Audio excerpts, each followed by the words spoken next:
We have conflict in our own lives. Collectively, we are manifesting collective conflict. You have collective conflict, like bombing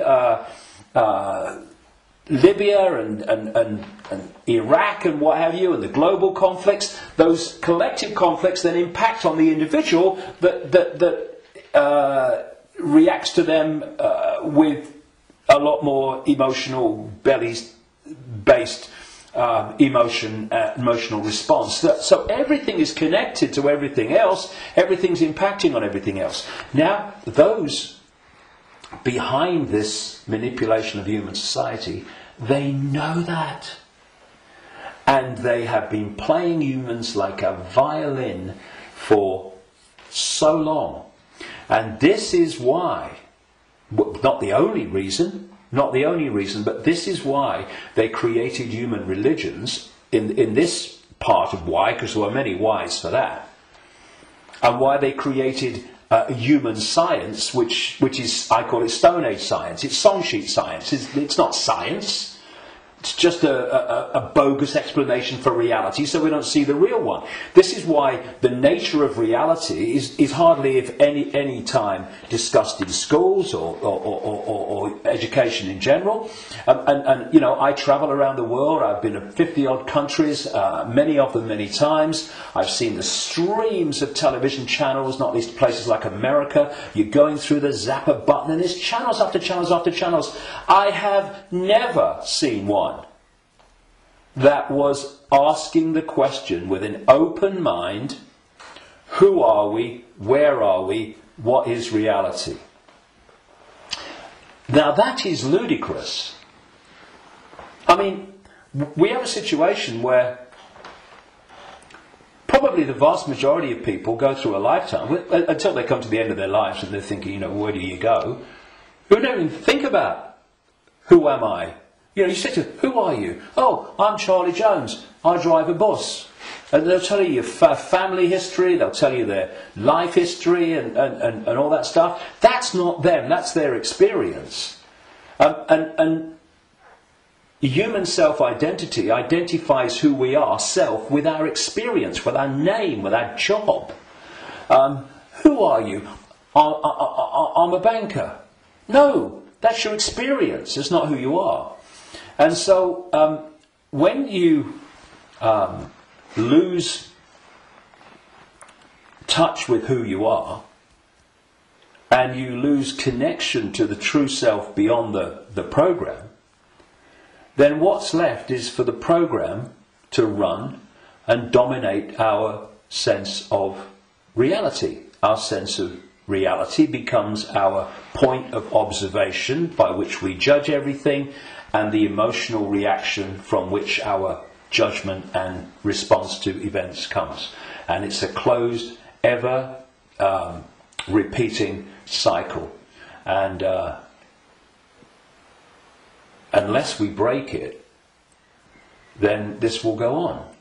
And we break it by moving our point of attention, the point at which we interact with the world, from there to here. And you know, I had some amazing experiences in Peru in 1991.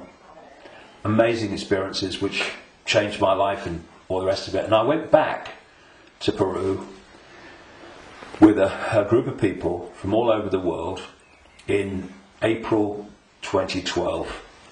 And we went around Peru, and we went to Machu Picchu, and this place where I had my amazing paranormal, what extraordinary experience in 1991 called Siyustani, near a place called Puno, and Lake Titicaca, the highest known rubber lake in the world.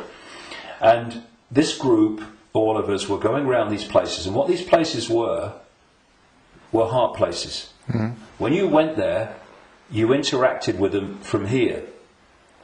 And the behaviour of the group and the demeanour of the group was laughter and joy and happiness. Then there was one day, and this really, you know, I've been aware of all this for a long time, but you know what it's like. Sometimes you have an experience and it goes bang in your face.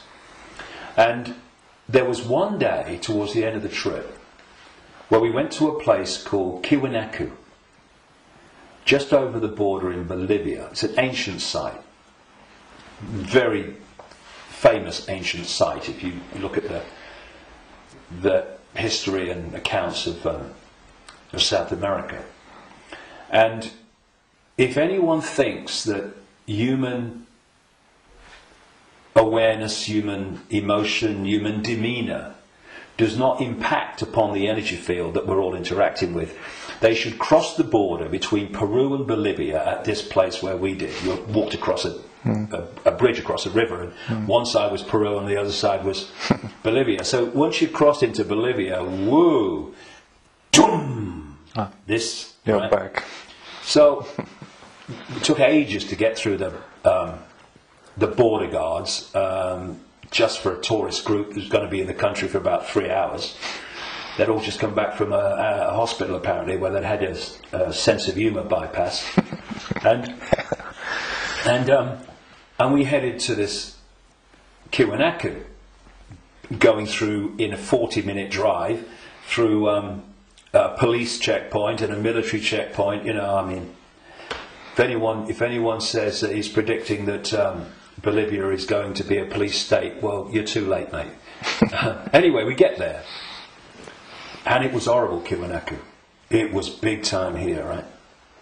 And I felt this in many places around the world, and they've all been connected to human sacrifice and rituals involving these entities operating in other levels of reality, but interacting with this one. This is what satanic rituals are. They're the interaction. This is why they do certain things and repeat them. They're creating an energetic environment which allows interaction and even the manifestation of these entities within the rituals. This is what sacrificing to the gods was all about in the ancient world. Because when you sacrifice someone, the people doing the sacrifice, they drink the blood and eat the flesh, which is what this whole Roman Catholic thing is really about. Drinking the blood of Jesus and eating the flesh, that's just a mild bloody cover for what goes on in the background. But on the other levels of reality, while this is going on, these entities, perceived as the gods, are feeding off the terror of the victim. Right? This is sacrifice to the gods. Anyway, we get to Kiwanaku, and it was that kind of energy. Ooh. But what I noticed was the demeanour of the group changed. People weren't happy. They were not in a good space. And there was this lovely guy, Mark, who's a lovely Irish guy. And the change in the behaviour of the group was so pronounced that on the way back, which we got back into Peru, where everyone started getting a bit happy again, I asked people if they wanted to go on the microphone on the bus and explain, their experience. And Mark said, and Mark was a lovely guy, all laughing and dancing and all the rest of it, all the way through Peru. And he said, when I was at Kiwanaku, he said, I just wanted to shout abuse at anyone that got in my way when I was trying to take a picture. And I just felt so different. And I won't labour the point, but having, seen it and experienced it and seeing the response, you could see Peru, what a world that would be. And then Kiwanaku, the world that we have today. And we really got to move to here. And I would say to people, it's a challenge in this world, because virtually everything in this world is designed to push you here. So when you're responding from a belly emotional point of view, and you can do it with your mind, with your consciousness, you just move. It's moving your point of attention. That's what it is. You move your point of attention, and you move it here, and feel that point of attention here, not here, and you'll see the situation you face. I know because I've done it myself, and I've talked to others about doing it, and they say, yes, it does work. You get to bring it to here. A situation that you're facing looks very different here to here, and vice versa. This is what we need to go. We need to become the heart-centered society that we are being hijacked and manipulated out of. Now, it's not just about moving your point of attention here and seeing the situation from here. Once you move your point of attention here, the vortex opens. Because now you're interacting with it, with your own awareness, instead of interacting in a way that's dominated by this, emotion. And when that opens, what comes through that energetic channel is innate intelligence, innate insight, innate knowing. And suddenly you're seeing the world and getting insights into things, and you're seeing what is happening as it is, and not as this is programmed to see it. And this is programmed to see it. You see, the brain, isolated from the heart, works in unison with the emotional chakra, and these two in unison, crikey, they're a bloody nightmare. Look at everything about human society that you don't like. These two buggers working in unison are where it comes from. So this. it goes there. See, this, I'm talking about these emotional and perception programs that I say are running through junk DNA. Once the heart is no longer impacting in any way significantly on our sense of perception, on our sense of reality and all the rest of it, our sense of response, then the brain becomes the governor of our what? Perception, which is dictated to the brain once this is out of the way, which can override those bloody programs running through junk DNA. Piece of cake. You know, this is where the power is. This is what they're terrified of.